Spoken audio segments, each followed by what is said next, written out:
Hello friends, welcome to Rameswara kitchen. நம்ம இன்றைக்கி பார்க்க போகிற ரெசிபி ரொம்ப சூப்பரான அவல் பாயாசம் எப்படி செய்கிறதுன்னு பார்க்கலாம். இதுக்கு தேவையான பொருட்கள் பார்த்திங்கன்னா, நான் 1 கப் அவல் எடுத்திருக்கேன்.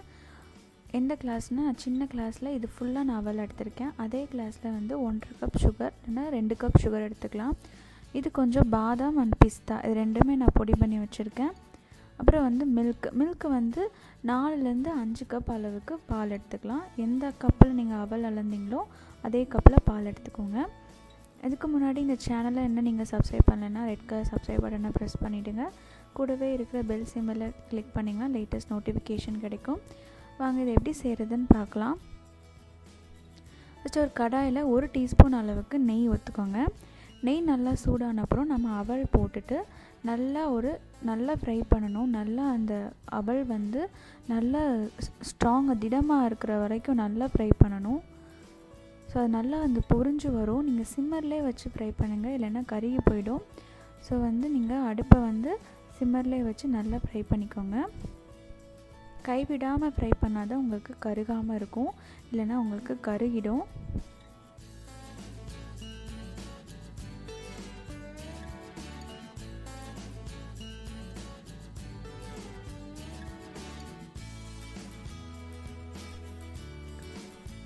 இப்போ பார்த்திங்கன்னா நல்லா ஃப்ரை ஆகிடுச்சு. உங்களுக்கு தெரியும், நம்ம போட்ட அவலுக்கும் இப்போ நம்ம ஃப்ரை பண்ண அப்புறம் அவல் எந்த ஸ்டேஜில் இருக்குன்னு தெரியும் உங்களுக்கு.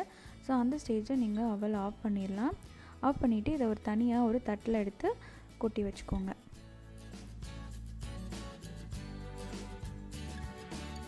ஸோ மறுபடியும் நான் அதே கடாயில் 4லேருந்து 5 கப் பால் சேர்த்துக்கலாம். இல்லைன்னா 4 கப் பால், இல்லைன்னா 1 கப் தண்ணி சேர்த்துக்கலாம். எந்த கப்பில் அவல் எடுத்துக்கினியோ அந்த கப்பில் வந்து நீங்கள் பால் எடுத்துக்கோங்க. ஸோ பால் வந்து நல்லா கொதிக்கணும். கொதிச்சப்புறம் நீங்கள் ஃப்ரை பண்ணியிருக்கிற அவல்லாம் நீங்கள் சேர்க்கணும். இப்போ நான் வந்து 4லேருந்து 5 கப் அளவுக்கு நான் பால் எடுத்திருக்கேன். நல்லா திக்கான பால். ஸோ இப்போ வந்து பால் பார்த்திங்கன்னா எங்களுக்கு கொதிச்சு வந்துடுச்சு. ஸோ இப்போ இந்த ஸ்டேஜில் நீங்கள் ஃப்ரைட் பண்ண அவல் போகாவை சேர்த்துக்கலாம்.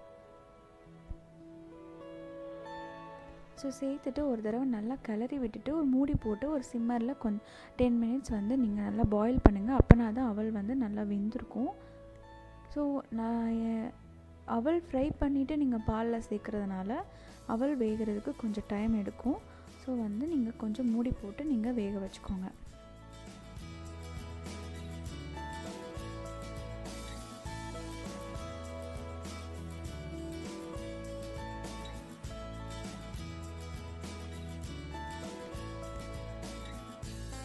இப்போ பார்த்திங்கன்னா நல்லா கொதி வந்துடுச்சு. இப்போ அவல் வெந்துடுச்சான்னு பார்க்கலாம்.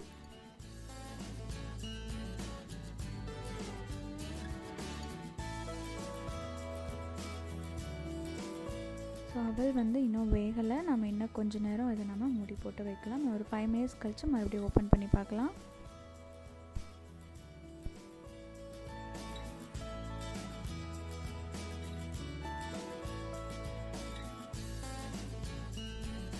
ஸோ ஒரு 5 மினிட் கழித்து இப்போ பார்த்திங்கன்னா அவல் வந்து நல்லாவே வெந்துடுச்சு. நல்லா வெந்தப்புறம் தான் நீங்கள் சுகர் சேர்க்கணும்.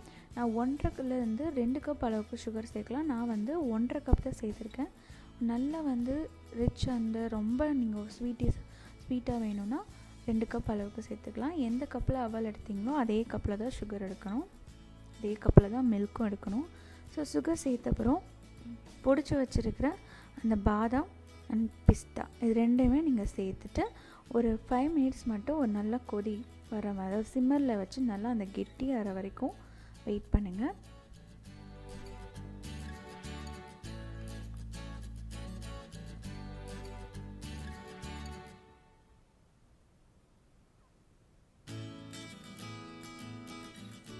ஸோ கடைசியாக ஒரு சிட்டி அல்ற அளவுக்கு உப்பு சேர்த்துக்கோங்க. உப்பு சேர்த்துக்கிட்டிங்கன்னா உங்களுக்கு அந்த ஸ்வீட்டோட ஃப்ளேவர், அந்த ஸ்வீட் வந்து நல்லா உங்களுக்கு தெரியும். ஸோ எந்த ஒரு ஸ்வீட்னாலும் நம்ம உப்பு சேர்ப்போம். ஸோ அதனால் ஒரு சிட்டி அளவுக்கு உப்பு சேர்த்துக்கோங்க. அதுவும் கடைசியில் தான் சேர்க்கணும்.